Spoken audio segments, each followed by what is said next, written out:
Welcome back to the AfriFreedom Channel, your trusted space for fearless political analysis, African sovereignty conversations, and critical updates shaping our continent's future. If you're passionate about Africa's liberation and awakening, make sure to like, share, then subscribe.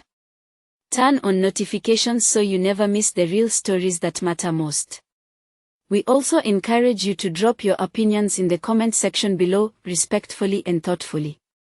This platform is built for dialogue, reflection, and the collective rise of African consciousness. The content in this video is intended for informational and educational purposes only. We do not promote violence, unrest, or misinformation. All perspectives shared are based on publicly available information and geopolitical commentary. We encourage all viewers to fact-check, think critically, and engage respectfully. Across various online platforms, discussions are intensifying around the possible role of Western powers, particularly the United States, in the growing instability across Burkina Faso and the broader Sahel region. Al-Qaeda has always been our proxy force on the ground. They, together with ISIS, have carried out the mission of the United States. The war began in 2011 when the United States landed Central Intelligence operatives to begin coordinating with Al-Qaeda and other terrorist groups. And we have been unwavering supporters of Al-Qaeda since before the war formally began. We are supporters of Al-Qaeda today, where they're bottled up in Idlib province.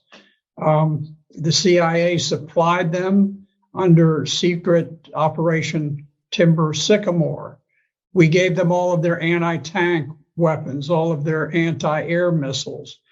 And Al-Qaeda has always been our proxy force on the ground. They, together with ISIS, have carried out the mission of the United States, together with a great number of affiliates that really are kind of interchangeable. You have the Free Syrian Army. Soldiers move from ISIS to Al-Qaeda to Free Syrian Army rather fluidly.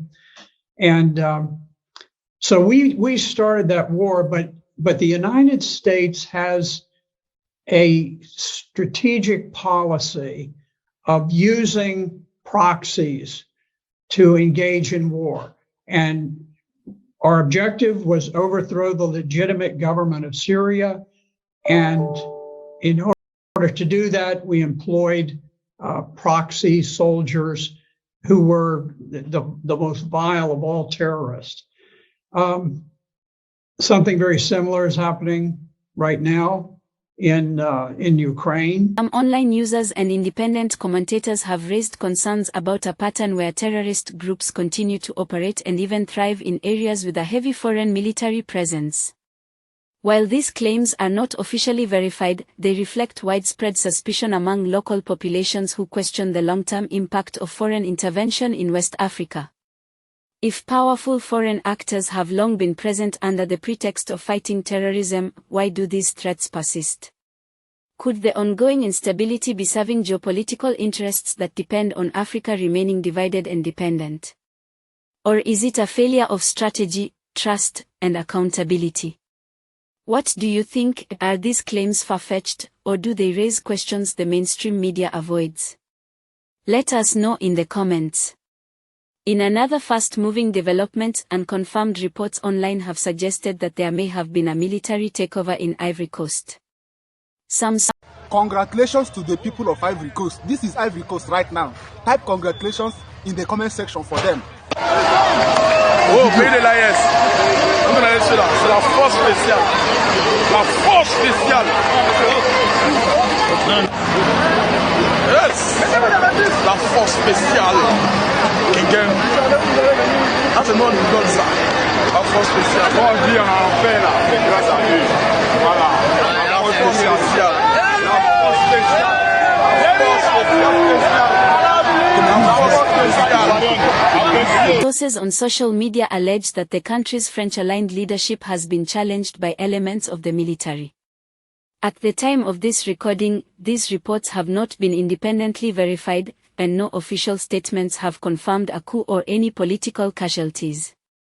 There are also claims of internet disruptions in some parts of the country, making it difficult to obtain real-time updates. If these reports are proven true, it would place Ivory Coast alongside Mali, Burkina Faso, and Niger, countries that have, in recent years, pushed back against foreign influence, particularly from France. But we must ask, why are so many Francophone African countries experiencing similar political upheavals? Is this an organic rejection of neocolonial influence, or a reaction to long-standing grievances that have reached a tipping point?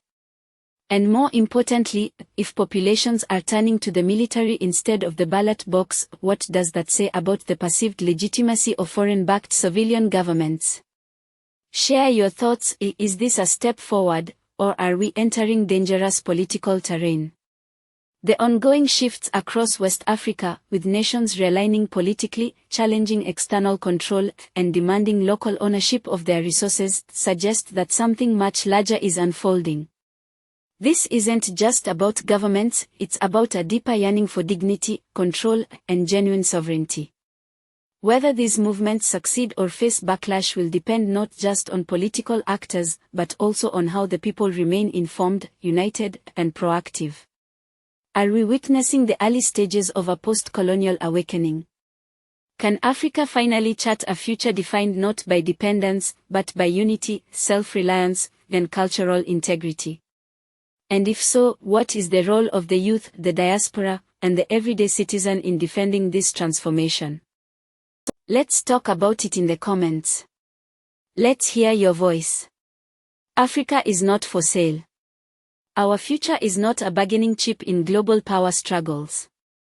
At AfriFreedom Channel, we will continue to question, investigate, and spotlight the truth, because we believe in a free, self-determined Africa. So, what's really happening in West Africa? Are we heading toward true independence, or facing a new form of manipulation? Thank you for watching. Make sure you like, share, and subscribe, and join us next time as we continue unpacking the most urgent stories shaping Africa's destiny. Stay aware. Stay awake. Stay free.